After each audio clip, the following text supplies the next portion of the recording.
Last class तक अपन ने जो है reflection from from plane mirror ये अपन ने कंप्लीट कर लिया था। तो प्लेन मिरर से रिफ्लेक्शन का जो इंपॉर्टेंट चीजें अपने को ध्यान रखनी है वो मैं एक बार वापस से तुम्हें रिवाइज करवा देता हूँ। सबसे पहले अपन ने प्लेन मिरर के अंदर देखा था कि इंसिडेंट रे क्या होती है, रिफ्लेक्टेड रे क्या होती है, या रिफ्लेक्शन के लॉस क्या होते हैं।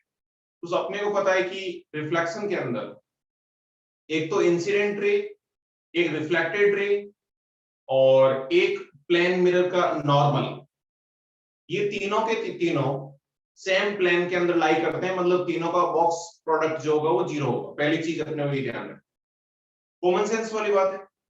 दूसरी चीज I इक्वल टू आर होता है। I क्या होता है? इंसिडेंट रे का नॉर्मल के साथ एंगल और R रिफ्लेक्टेड रे का नॉर्मल के साथ एंगल। उसके बाद अपन ने देखा था कि इंसिडेंट रे और रिफ्लेक्टेड रे को अगर मिरर को अगर रोटेट कर दें तो रिफ्लेक्टेड रे किस टाइप से रोटेट होती है। तो इंसिडेंट रे को अगर तुम थीटा से रोटेट करोगे तो रिफ्लेक्टेड रे भी थीटा से रोटेट हो जाती है, बट ऑपोजिट डायरेक्शन में। ऐसे कैसे? मिरर को अगर थीटा से रोटेट करोगे तो रिफ्लेक्टेड रे तो थीटा से रोटेट हो जाती है, लेकिन सेम डायरेक्शन के अंदर, क्लॉकवाइज और एंटी क्लॉकवाइज। उसके बाद अपन ने जो है इमेज के बारे में बात करी थी। तो इमेज अपने को पता है कि जो प्लेन मिरर से बनती है वो सेम साइज की बनती है, उतनी ही डिस्टेंस पे बनती है जितना मिरर ऑब्जेक्ट से डिस्टेंस पे है, और लेटरल इन्वर्टेड होती है। मतलब जो लेफ्ट साइड वाला पार्ट है वो राइट साइड में बनता है, जो राइट साइड वाला पार्ट है वो लेफ्ट साइड में बनता है। ठीक है। उसके बाद अपन ने कुछ ज्योमेट्री बेस्ड एग्जांपल किए थे। फिर अपन ने वेलोसिटी की बात करी थी कि अगर मिरर या इंसिडेंट ये ऑब्जेक्ट की वेलोसिटी मूव करवाए तो इमेज कितना मूव करता है। तो जैसे ऐसे मिरर है और ऑब्जेक्ट को इधर मूव कराओगे तो इमेज उतनी वेलोसिटी से ऑपोजिट डायरेक्शन में मूव करता है। मिरर को अगर इधर या किसी भी डायरेक्शन में मिरर को पैरेलली अगर v वेलोसिटी से मूव करवाओगे ऑब्जेक्ट को फिक्स रखते हुए, तो इमेज जो होती है वो डबल वेलोसिटी से सेम डायरेक्शन में मूव करती है। उसके बाद सबसे लास्ट के अंदर अपन ने देखा था कि अगर डबल मिरर हो जिनके बीच में एंगल थीटा हो तो उनसे कितनी इमेज बनती है। तो सबसे पहले अपने को n निकालना है 360 अपॉन थीटा, और n अगर इवन है तब तो नंबर ऑफ इमेजेस n-1 हो जाएगा। n अगर ऑड है तो फिर अपने को सिमेट्रिक होगा तब तो n-1 हो जाएगा, एसिमेट्रिक होगा तो n हो जाएगा। मतलब इसमें कोई डाउट? हाँ बोलो। सर एक जन हाँ हाँ ठीक है ठीक। तो अब तक बताओ प्लेन मिरर के अंदर कोई डाउट है?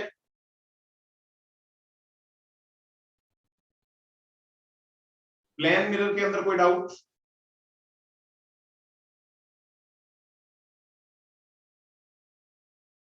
अरे बोलो। No sir. ठीक है। तो नेक्स्ट अब ये इंपॉर्टेंट पार्ट ध्यान रखना, ये जो अब यहाँ पे कुछ इंपॉर्टेंट डेफिनेशंस वगैरह देखेंगे वो आगे अपन जब लेंस पढ़ेंगे उस टाइम भी इसी टाइप से काम आने वाली है, तो इसको थोड़ा सा अच्छे से देखना। तो जैसे मैंने बताया था अपन किस सीक्वेंस में पढ़ेंगे। सबसे पहले रिफ्लेक्शन फ्रॉम प्लेन मिरर जो कि अपन ने पढ़ लिया है।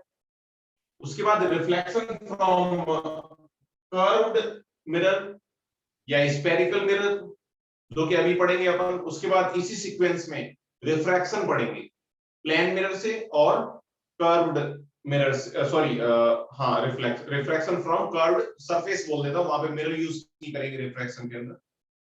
ठीक है।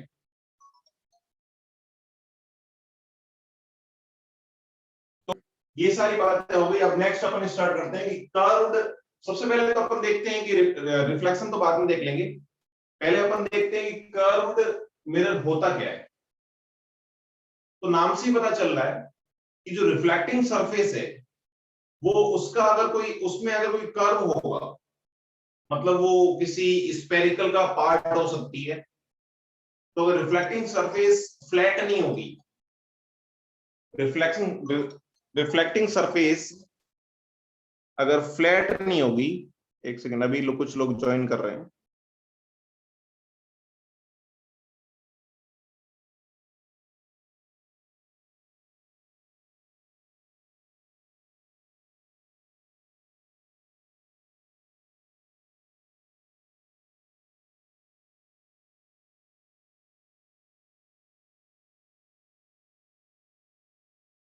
ठीक है, हाँ तो आई थिंक सब लोग कनेक्ट हो गए हैं।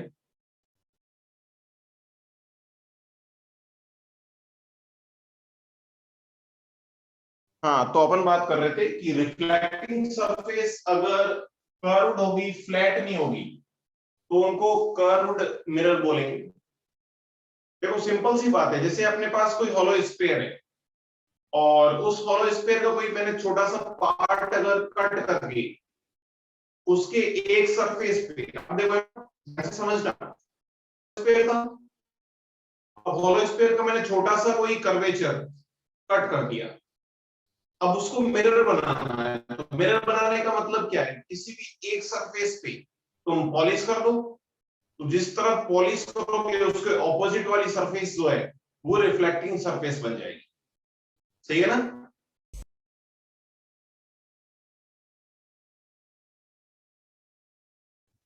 तो अब अपन इस कर्वेचर पे दो टाइप से जो है पॉलिश कर सकते हैं। ये बार बार लोग डिस्कनेक्ट हो जा रहे हैं क्या?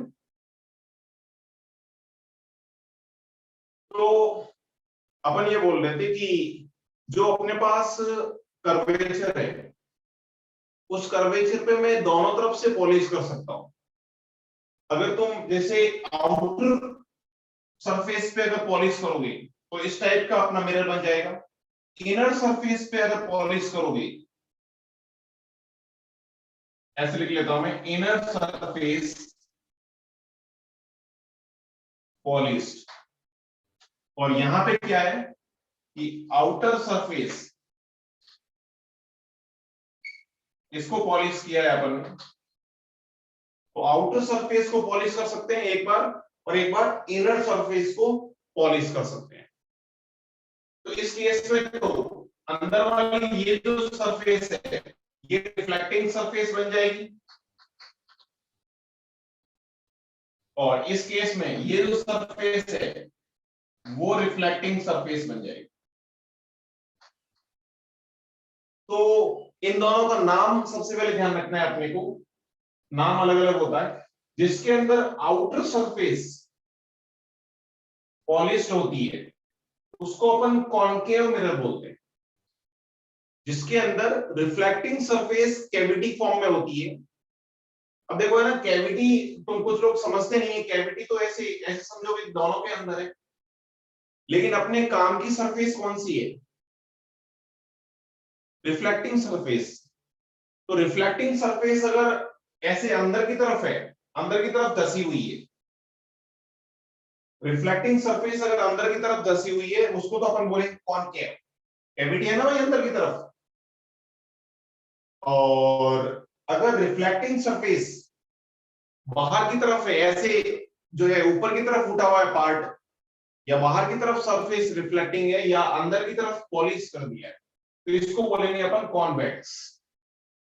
ये तुमने 9th 10th में भी पढ़ा होगा आई थिंक, डेफिनेशन तो एटलीस्ट, या नहीं पढ़ी है कभी पहले?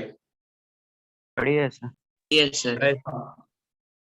तो कॉनकेव और कॉन्वेक्स को ऐसे ध्यान रखना है। अब एक और नाम यूज करते हैं ये कि कॉनकेव और कॉन्वेक्स क्या होता है। तो देखो, जैसे देखो ये अपने पास कॉनकेव मिरर है। अच्छा ध्यान रखना, रिफ्लेक्शन के जो लॉज अपन ने रिफ्लेक्शन फ्रॉम प्लेन मिरर पढ़े थे, वो तो किसी प्लेन मिरर के लिए नहीं पढ़े थे, वो तो इन जनरल रिफ्लेक्शन के लॉज पढ़े थे, वो यहाँ पे भी एप्लीकेबल होंगे। मतलब यहां से अगर कर्व्ड सरफेस से भी रिफ्लेक्शन होगा तो I इक्वल टू R होगा।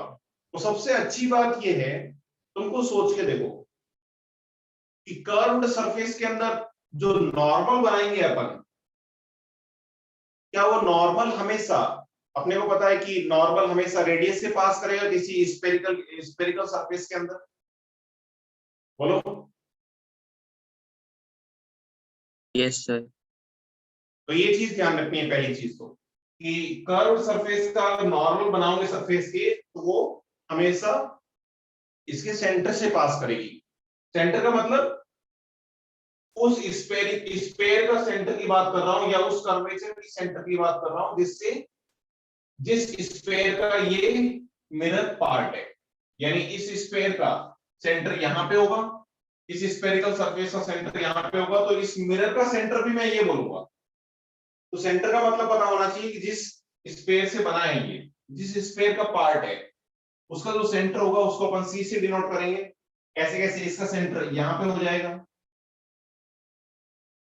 अब अपने को पता है कि ये जो डिस्टेंस होती है इसको रेडियस बोलते हैं, रेडियस, इसको आर से डिनोट करेंगे अपन यहां पे भी।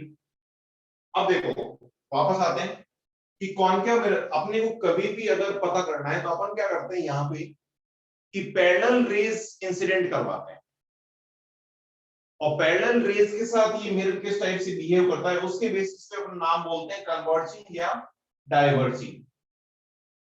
तुम खुद लॉजिकली सोचो कि अगर मैं पैरेलल रेज इंसिडेंट करवाऊंगा,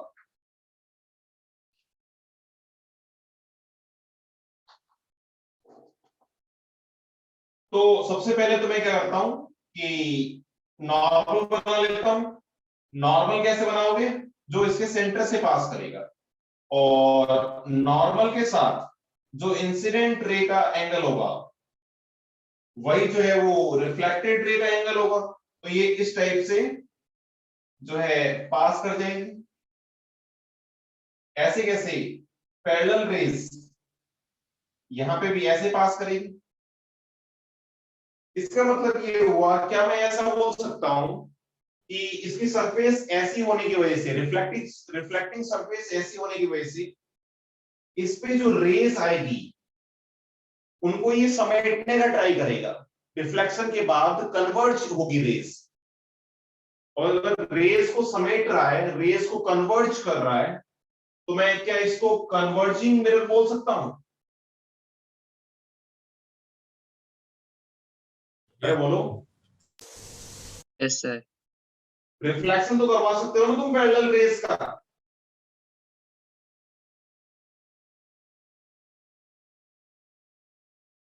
अरे बोलो।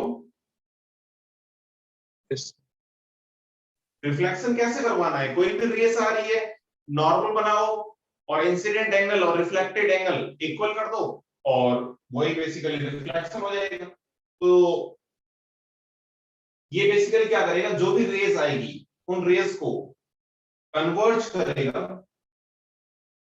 इसलिए इसको कन्वर्जिंग मिरर बोलते हैं। कैसे कैसे? यहां पे देख सकते हो, यहां पे रिफ्लेक्टिंग सरफेस जो है वो बाहर की तरफ है, तो लॉजिकली सोचो तुम, इस पे अगर कोई नॉर्मल रेस आएगी तो वो किधर जाएगी? बाहर की तरफ जाएगी ऐसे, क्योंकि इसका नॉर्मल बनाओगे तो नॉर्मल ऐसे बनेगा, इसका नॉर्मल ये है, क्योंकि इसका सेंटर उधर है। क्या ये बात समझ में आ रही है?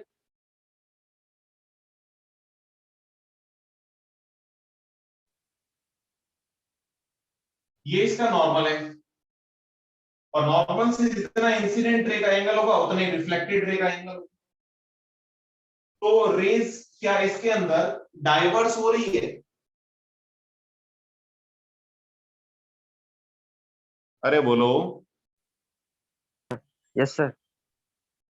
तो रेज अगर डाइवर्स हो रही है तो क्या इसको मैं डाइवर्जिंग मिरर बोल सकता हूं?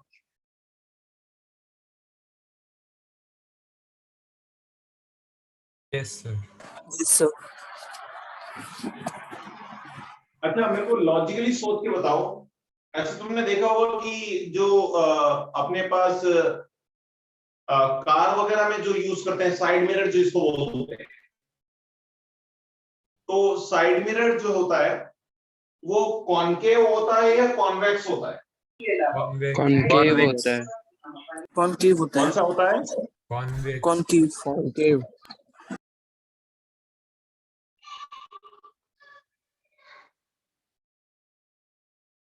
क्या सबको समझ में आ रहा है कि कॉनकेव होता है?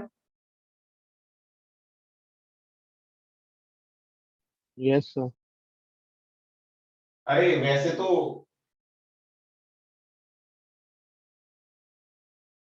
कॉनकेव होता है कॉन्वेक्स, आराम से सोच के बताओ। कुछ लोगों को अभी तक समझ में नहीं आ रहा आई थिंक।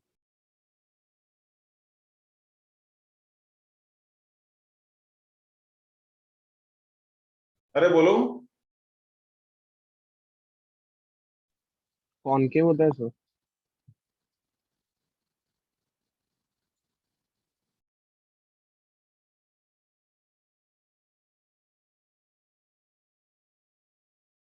कौन सा होता है? कॉनकेव। वापस से सोचो। कॉन्वेक्स होता है सर। convex, convex, convex. कुछ लोग बोल रहे हैं कॉनकेव होता है, कुछ लोग बोल रहे हैं। तो तुम खुद है ना, अपन है ना, अपने को ऐसे याद रखने की जरूरत नहीं, तुमको लॉजिकली सोचना है यार कि कॉन्वेक्स होता है कॉनकेव होता है। पहली चीज तो अपने को, तुम मेरे को ये बताओ कि कार का साइड मिरर जो है वो कैसा यूज करना चाहिए जिसका फील्ड ऑफ व्यू ज्यादा हो या फील्ड ऑफ व्यू कम हो? ज्यादा। ज्यादा हो। ज्यादा, आता मतलब बहुत रेंज की चीजें अपने को दिखनी चाहिए, मतलब फील्ड ऑफ व्यू क्या होना चाहिए? ज्यादा होना चाहिए, राइट? Yes sir. और फील्ड ऑफ व्यू क्या होता है कि जो एक्सट्रीम रिफ्लेक्टेड रे है उनके बीच का जो एरिया होता है वो फील्ड ऑफ व्यू होता है। तुमको सोचो फील्ड ऑफ व्यू इसके अंदर ज्यादा होगा या इसके अंदर? कॉन्वेक्स। कॉन्वेक्स के अंदर। कॉन्वेक्स के अंदर तो फील्ड ऑफ व्यू ये इतना ज्यादा होगा, ये, क्योंकि रिफ्लेक्टेड रे दूर जा रही है।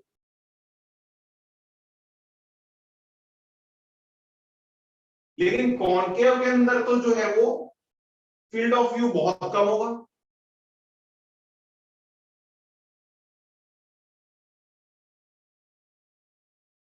ठीक है। और ऐसे भी तुमने प्रैक्टिकली भी देखा होगा ना, जो ग्लास ये अपना साइड मिरर जो यूज करते हैं, वो साइड मिरर थोड़ा सा तुमने देखा होगा कि ऊपर की तरफ उठा हुआ होता है, ऐसे होता है ना?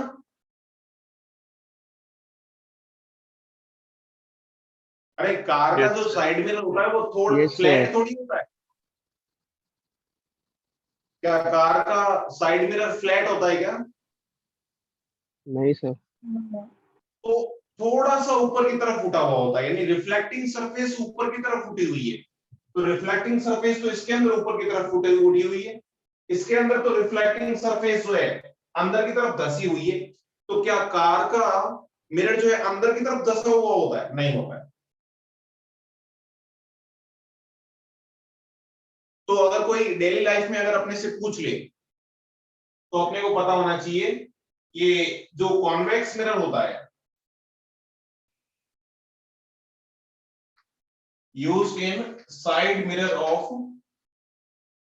कार्स, कार के जो साइड मिरर में जो यूज करते हैं वो कॉन्वेक्स यूज करते हैं।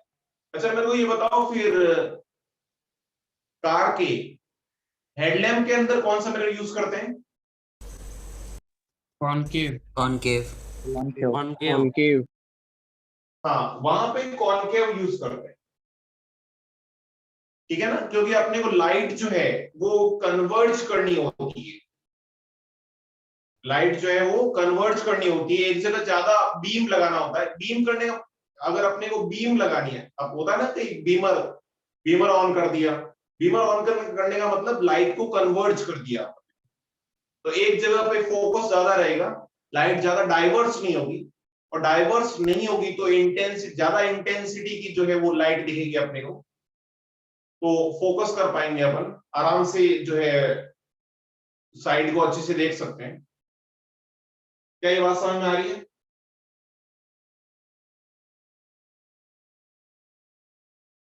बोलो। Yes, sir. Yes, sir. और ये जो होता है वो used in headlamp of cars. वैसे तो है ना, और भी रीजन होते हैं कि कॉनकेव और कॉन्वेक्स यूज करने के, कि किसी में इमेज इमेजनरी बनता है, किसी में रियल इमेज बनता है, वो सब अपन, छोटा इमेज बनता है या बड़ा इमेज बनता है, वो सब अपन कॉनकेव और कॉन्वेक्स को जब डिटेल में पढ़ेंगे तब और ज्यादा क्लियर हो जाएगा। लेकिन अभी थोड़ा सा अपने को जो ध्यान रखना है यहाँ पे, वो इतना सा ध्यान रखना है कि कॉनकेव फोटो देख के अपने को समझ में आना चाहिए ये कॉनकेव है या कॉन्वेक्स है, डाइवर्जिंग है या जो है कन्वर्जिंग है। ठीक है, ऐसे ध्यान रख सकते हो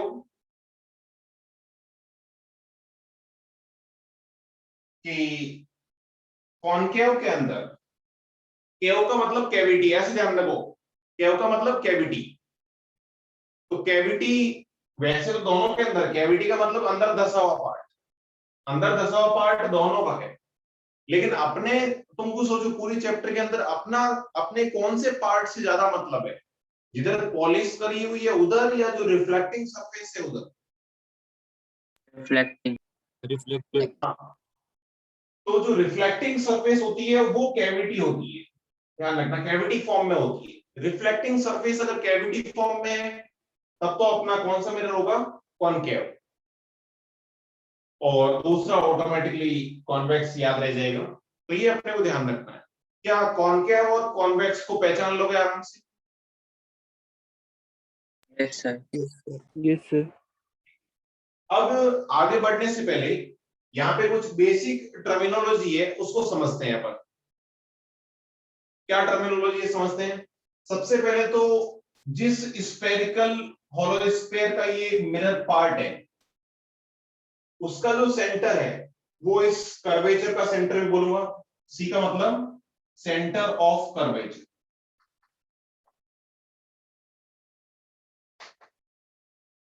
सेंटर ऑफ कर्वेचर। और इस कर्वेचर की जो रेडियस होगी उसको रेडियस ऑफ कर्वेचर बोलेंगे। उसके बाद एक टर्म डिफाइन होती है प्रिंसिपल एक्सिस, या उससे पहले अपन पोल को डिफाइन कर लेते हैं। पोल का मतलब क्या है कि जितना तुमने पार्ट से, जितने पार्ट से मिरर बनाया है, जितने पार्ट से मिरर बनाया है, उस कर्वेचर का मिड पॉइंट जो होगा उसको मैं पोल बोलूंगा। पोल का मतलब तुमने जिस छोटे से पार्ट से मिरर बनाया है, उस मिरर का मिड पॉइंट जो होगा उसको मैं क्या बोलूंगा, पोल। तो पोल का मतलब क्या हो गया, सेंटर ऑफ रिफ्लेक्टिंग सरफेस। इस रिफ्लेक्टिंग सरफेस का जो सेंटर होगा उसी को मैं क्या बोलूंगा, पोल, जिसको वर्टेक्स ऑफ मिरर भी बोल सकते हैं, एक ही बात है। और पोल को अपन पूरे चैप्टर के अंदर पी से डिनोट करेंगे। कभी कभी तुम्हारे बोर्ड के एग्जाम के अंदर 1 नंबर का या जो है छोटा सा क्वेश्चन पूछ लिया जाता है डेफिनेशन की फॉर्म में, तो डेफिनेशन अपने को पता होनी चाहिए। ठीक है, तो पोल का मतलब centre of reflecting surface, second. उसके बाद प्रिंसिपल एक्सिस क्या होता है। प्रिंसिपल, सारी टर्मिनोलॉजी है ना इस पोल के रेस्पेक्ट में ही डिफाइन होती है। अब ध्यान रखना, इस पूरे चैप्टर में आगे अपन जैसे जैसे पढ़ते जाएंगे वैसे वैसे अपने को समझ में आएगा। अब अपना जो पोल है, ये पोल ओरिजिन के टाइप से काम करेगा। कोऑर्डिनेट्स अपन इसी टाइप से काम में लेंगे कि जो पोल है वो अपने लिए क्या है, ओरिजिन है।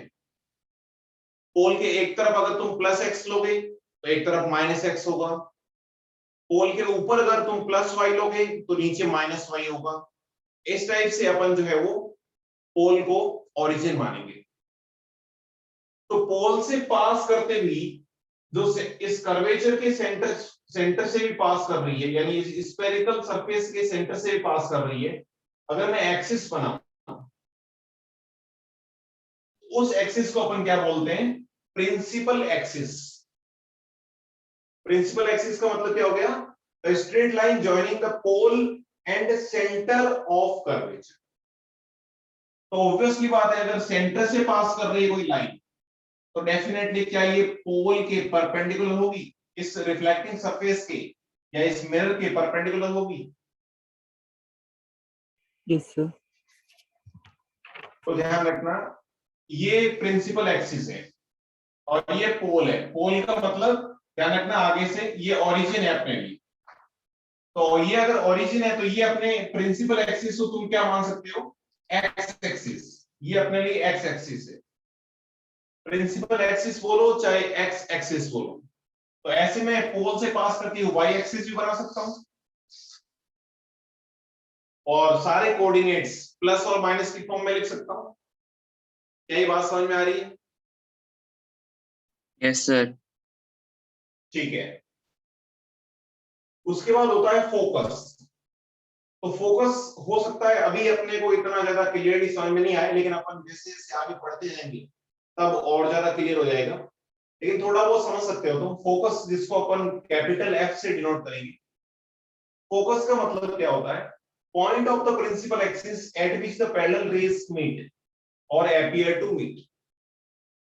देखो, ये जैसे कोई मिरर है, ऐसा हो चाहे ऐसा हो। फोकस का मतलब, फोकस कभी भी तुम्हें पता करना हो तो रिफ्लेक्टिंग सरफेस पे पैरेलल रेज इंसिडेंट करवाओ।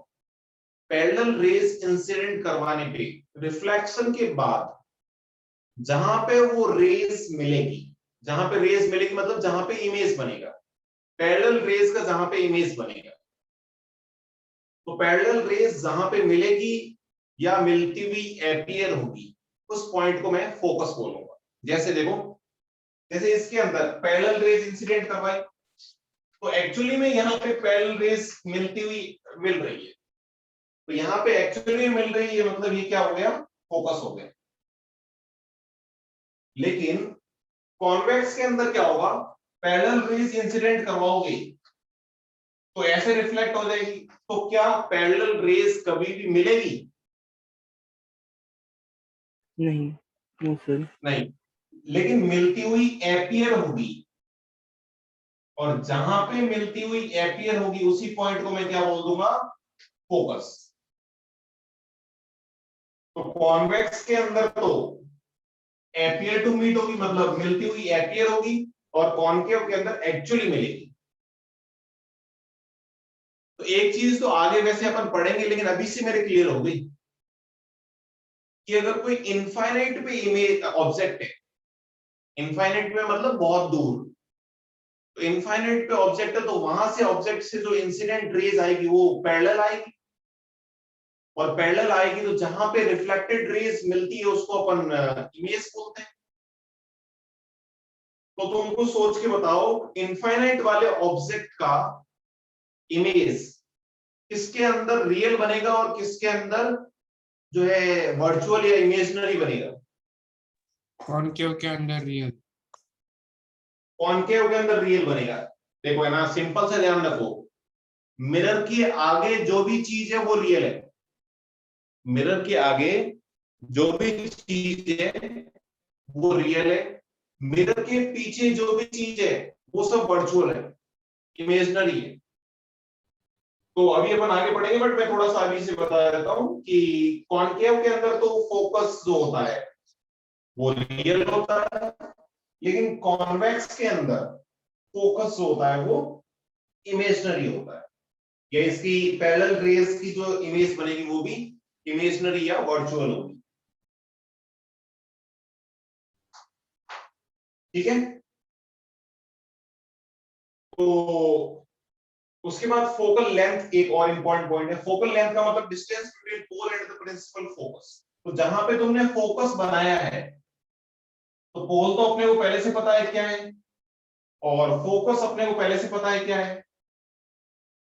तो इस पोल और फोकस के बीच में जो डिस्टेंस होगी उसी को अपन क्या बोलेंगे? फोकल लेंथ बोलेंगे, एफ। तो यहां पे एफ क्या होगी? ये हो जाएगी। तो पोल और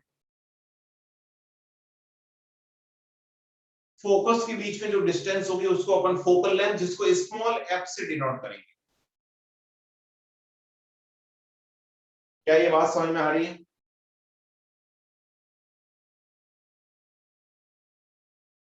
अरे बोलो। हाँ सर। Yes. तो डेफिनेशन में या फिर ये जो अपन ने अभी तक पढ़ा है, इसके अंदर किसी को कोई डाउट?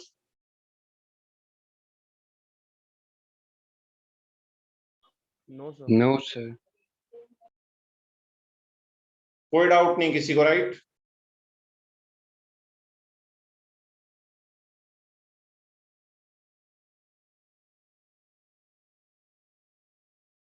तो फिर अपन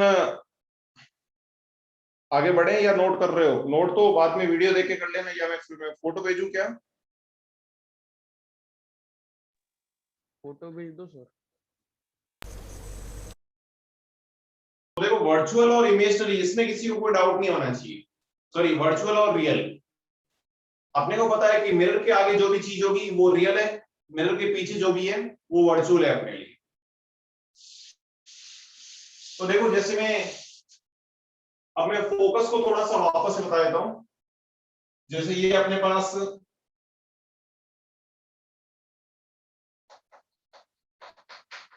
ये कौन सा मिरर है बताओ? कॉनकेव। कॉनकेव।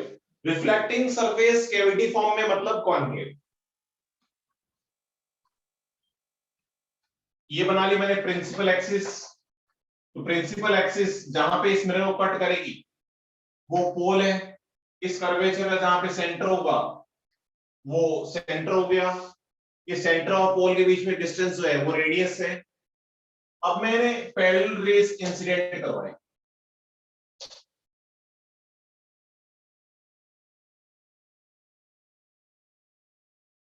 और पैरेलल रेस, अब इसमें सबसे पहले नॉर्मल बनाता हूं मैं।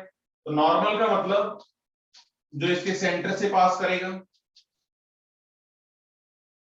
और इंसिडेंट रे का जो नॉर्मल के साथ एंगल होगा आई। देखो, नॉर्मल बनाने से अपने को बेनिफिट ये होगा कि रिफ्लेक्टिंग रेस किधर जाएगी, किस एंगल पे जाएगी, ये अपने को आइडिया लग जाएगा। ठीक है? तो नॉर्मल से इंसिडेंट रे का जितना एंगल होगा उतना ही रिफ्लेक्टेड रे का एंगल होगा। तो ये यहां पे मिल गई। और जहां पे पैरेलल रेस मिलती है उसको अपन फोकस बोलते हैं। और फोकस और पोल के बीच में जो डिस्टेंस होती है इसको फोकल लेंथ एफ बोलते हैं। ठीक है? और सेंटर और पोल के बीच में जो डिस्टेंस है इसको अपन रेडियस बोलते हैं।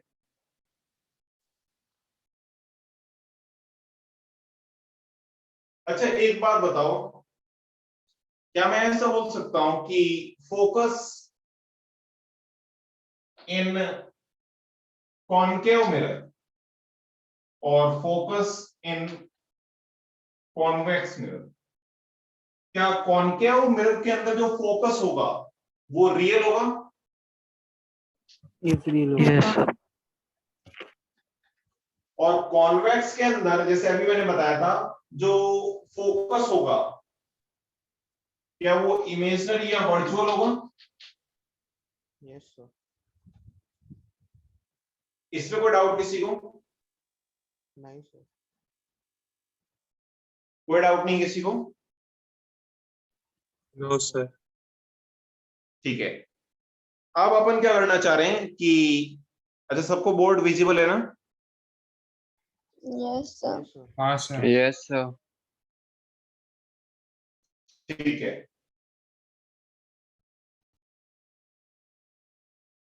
तो अब इसको आराम से समझो। अपन क्या करना चाह रहे हैं कि मैं डायग्राम थोड़ा सा वापस बना देता हूं कि अपन रिलेशन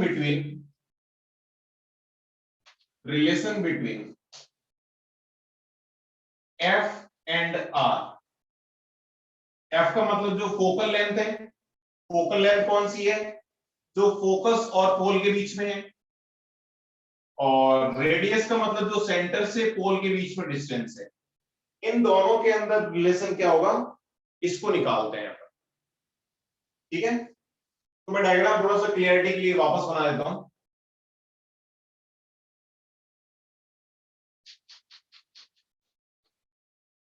एक्चुअली चैप्टर अब यहां से स्टार्ट होता है, ये इंपॉर्टेंट रिलेशन है, अपने को हर जगह काम आएगा, ध्यान रखना है।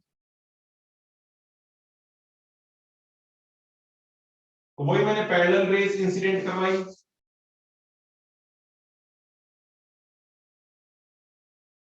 और इस कर्वेचर का सेंटर मान लेते हैं लेट से कि यहां पे, तो इसका जो नॉर्मल बनाऊंगा मैं वो भी यहीं से पास करेगा, और इस नॉर्मल के साथ जितना इंसिडेंट एंगल होगा उतना ही रिफ्लेक्टेड रे का एंगल होगा, मतलब ये यहां पे मिलेगा, ये भी आई होगा, और ये जो डिस्टेंस होगी इसको अपन आर बोलेंगे, और ये जो डिस्टेंस होगी इसको अपन एफ बोलेंगे, क्योंकि ये जो है वो फोकस है और ये पोल हो गया।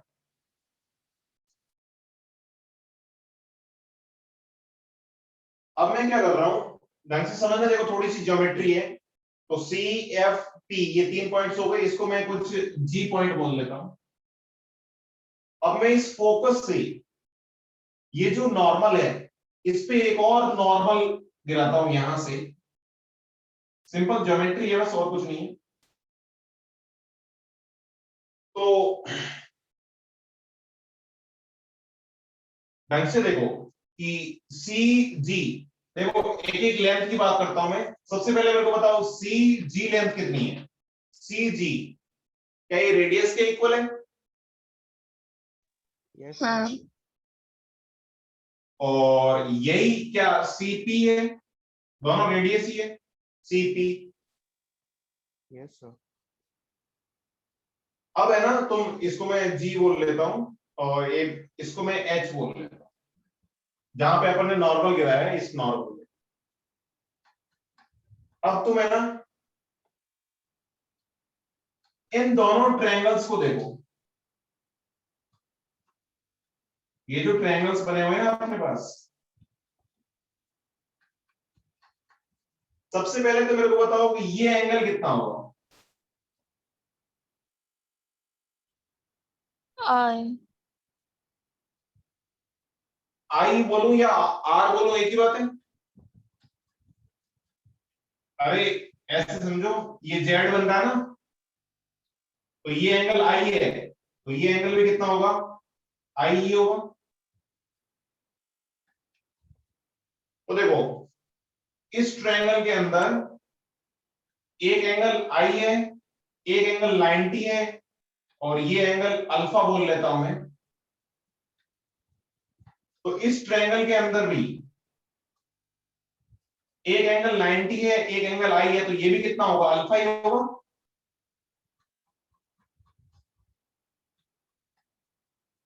बोलो yes sir. Yes sir Yes, sir. क्या इन दोनों ट्रायंगल के अंदर तीनों एंगल्स जो है वो इक्वल है क्या, हाँ सर यस सर। सबको समझ में आ रहा है। यस सर तो क्या मैं ऐसा बोल सकता हूं कि तीनों साइड्स इक्वल होगी,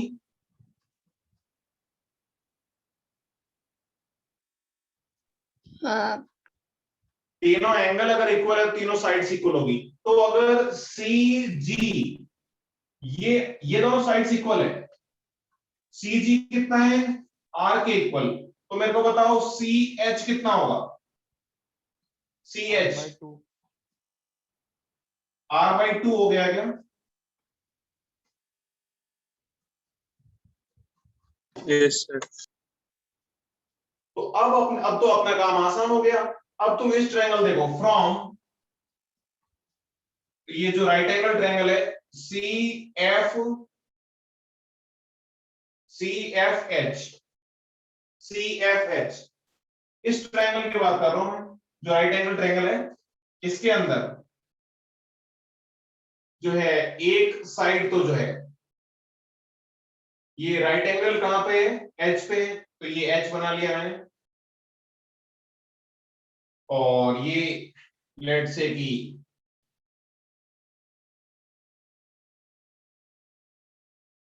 एच के इधर ये राइट एंगल हो गया, और राइट एंगल के सामने जो है ये सी एफ हो गया, ये सी एफ बोल देता हूं। तो अब मेरे को अच्छा एक तो लेंथ कितनी हो गई, हाँ r/2 कौन सी है, सी एच, ये r/2 है। और ये एंगल सी वाला एंगल कौन सा है, ये आई है। और एफ वाला ये अल्फा है, इससे अपने को मतलब नहीं। तो इस राइट एंगल ट्रायंगल से इस सी एफ की वैल्यू बताओ मेरे को,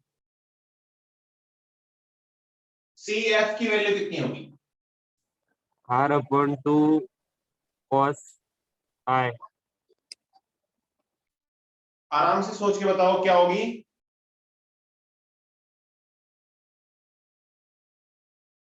अरे राइट एंगल ट्रायंगल से तुम साइड्स निकालना आता है ना, R/2 sec I.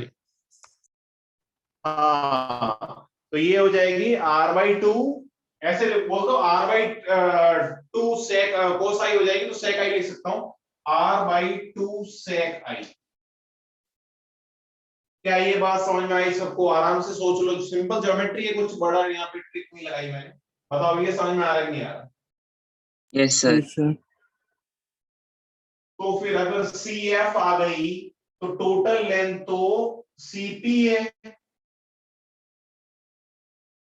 तो क्या मैं फोकल लेंथ की वैल्यू निकाल सकता हूं, फोकल लेंथ क्या होगी, R minus C F. Focal length F कितनी होगी बताओ, R radius minus C F, तो ये हो जाएगी are minus r/2 sec i हो जाएगी क्या, Yes, sir. Yes, sir. r minus r/2 sec i। तो ये फॉर्मूला अपने को ध्यान रखना है कि फोकल लेंथ जो होती है वो r minus r/2 sec i कितनी होती है। अच्छा ध्यान रखना ये फॉर्मूला सबके लिए वैलिड है, चाहे कॉन्वेक्स मिरर हो चाहे कॉनकेव हो। फॉर कॉनकेव और कॉन्वेक्स दोनों मिरर के लिए एप्लीकेबल होगी। तो ये फॉर्मूला अपने को ध्यान रखना है कि जो फोकल लेंथ होती है F equal to R minus r/2 sec i। क्या ये बात समझ में आ रही है।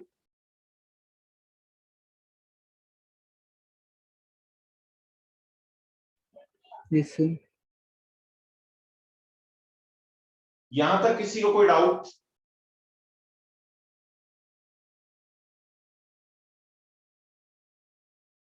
यहां तक किसी को कोई डाउट है क्या,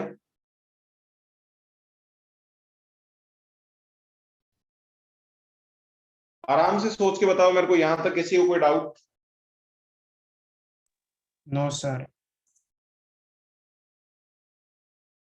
ठीक है, अब देखो है ना, एक्चुअली ये फॉर्मूला जो अपन ने निकाला है r minus r/2 sec i, ये अपन ज्यादा यूज नहीं करेंगे। ये ज्यादा यूज इसलिए नहीं करेंगे कि मतलब फॉर्मूला तो ये यूज करेंगे, लेकिन ये sec i वाला ये लफड़ा नहीं रखेंगे अपन। ऐसा इसलिए करेंगे क्योंकि जनरली अपन जो इस चैप्टर में पढ़ने वाले हैं,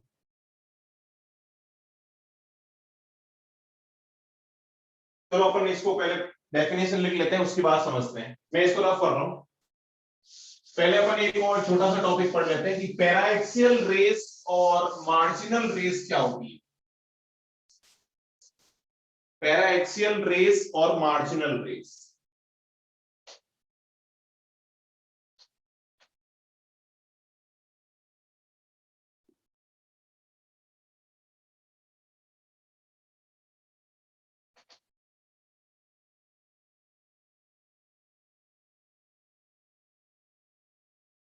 paraxial rays and marginal rays.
हाँ, तो ज्यादा अपन डिटेल में नहीं, डेफिनेशन इसी टाइप से ध्यान रखना। देखो इधर यहाँ तो समझो इसको क्या होता है कि पैराएक्सियल रेज का मतलब है कि जैसे अपने पास कोई मिरर है और ये इसकी प्रिंसिपल एक्सिस हो गई।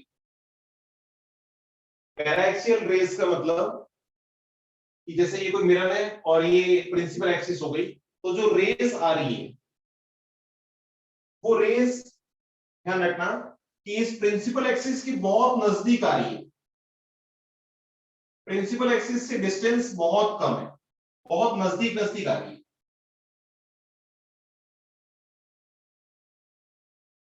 तो जो बहुत नजदीक आएगी तो उस केस में जो रेस आएगी, उन रेस को अपन या तो ऐसे बोल लो कि which makes very small angle theta with two the optical axis, जो ऑप्टिकल एक्सिस के साथ बहुत कम थीटा बनाएगी, ये एंगल जो होगा वो बहुत कम हो। या फिर ऐसे समझ लो जो प्रिंसिपल एक्सिस के बहुत नजदीक होती है, जो बहुत नियर बाई होती है, जो एंगल बहुत कम बनाती है, उन रेस को तो अपन क्या बोलेंगे, पैराएक्सियल रेस। और जो जिसमें थीटा स्मॉल नहीं होता है, यानी जो प्रिंसिपल एक्सिस की बहुत दूर भी हो सकती है, जैसे ये रेस है,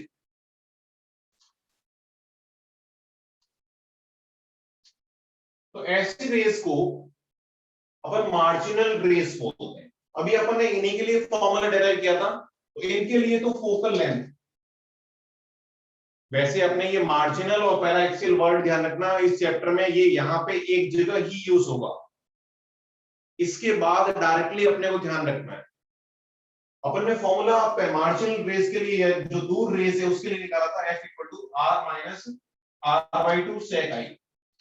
तो फॉर्मूला तो जो है इनके लिए भी यही होगा, लेकिन तुम कुछ सोच के बताओ, क्या इनके लिए अगर ये बहुत नजदीक है, अगर प्रिंसिपल एक्सिस की बहुत नजदीक है, तो क्या I जो है वो I बहुत ज्यादा स्मॉल होगा?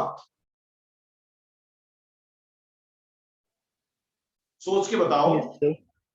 अगर प्रिंसिपल एक्सिस के बहुत नजदीक है तो I बहुत कम होगा ना यार। sir, हाँ sir. Yes, sir. और I अगर बहुत कम है तो क्या मैं sec I को ऑलमोस्ट 1 लिख सकता हूं?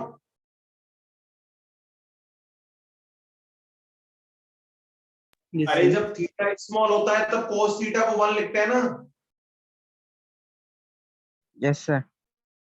साइन थीटा को तो थीटा स्मॉल होता है तब कितना लिखते हो, थीटा लिखते हो, लेकिन cos थीटा को 1 लिखते हो। सबको पता है ना ये? yes, sir, तो इसके अंदर sec I ऑलमोस्ट 1 हो जाएगा, और sec I अगर ऑलमोस्ट 1 हो गया तो तुम कुछ सोचो अपना फॉर्मूला क्या बन जाएगा, F equal to R minus R/2, यानी ये हो गया F इक्वल टू R/2। यही रिलेशन अपने काम का है, F इक्वल टू R/2। यानी अच्छा, आगे से पूरे चैप्टर में जब तक कि तुम्हें कहा नहीं जाए कि मार्जिनल रेस की बात कर रहे हैं, तब तक डिफॉल्ट अपन पैराएक्सियल रेस को ही पढ़ेंगे। will study this only, these rays. इन्हीं रेस को अपन पूरे, अब इससे आगे ऑप्टिक्स के अंदर पूरे चैप्टर के अंदर पैराएक्सियल रेस को ही पढ़ेंगे जब तक कि अपने से बोला नहीं जाए। और अगर पूरे चैप्टर के अंदर इन्हीं रेस को पढ़ेंगे तो फॉर्मूला आपने को डायरेक्टली ध्यान रखना है, F इक्वल टू R/2 होता है या F R equal to 2F होता है। क्या ये बात समझ? अब देखो ना, डायग्राम अपन पूरे चैप्टर में अब इसी टाइप से बनाएंगे समझने के लिए, बड़ा ही बनाएंगे, लेकिन अपने को पता होना चाहिए कि ये रेस जो है वो इस एक्सिस के बहुत नजदीक है। तो क्या ये फॉर्मूला ध्यान रहेगा सबको? Yes, sir. कोई डाउट नहीं किसी को?